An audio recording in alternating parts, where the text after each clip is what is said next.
నీ విశ్వాసమే నిన్ను స్వస్థపరచును అని వారితో చెప్పాడు. అందుకే మన జీవితంలో ఎప్పుడు కూడా అపనమ్మకంతో కానీ అవిశ్వాసముతో కానీ మనము జీవించకూడదు. దేవుని యొద్దకు వచ్చువాడు ఆయన ఉన్నాడనియు, తన్ను వెదుకు వారికి ఆయన ఫలము దయచేయవాడనియు నమ్మవలెను కదా అని దేవుని యొక్క వాక్యము సెలవిస్తుంది. మన జీవితాలకు ప్రామాణికము దేవుని యొక్క వాక్యమే. గుర్తుపెట్టుకోండి, మనం చూస్తున్న దాన్ని బట్టి, వింటున్న దాన్ని బట్టి మన జీవితంలో జరగదు. ప్రభువైన యేసుక్రీస్తును బట్టి, ఆయన మరణ పునరుత్థానాలను బట్టి ఏదైతే నమ్ముతామో అది మన జీవితంలో ఖచ్చితంగా దేవుడు చేస్తాడు.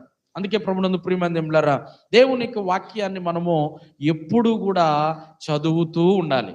దేవుని యొక్క వాక్యాన్ని ఎప్పుడు కూడా మనము వింటూ ఉండాలి.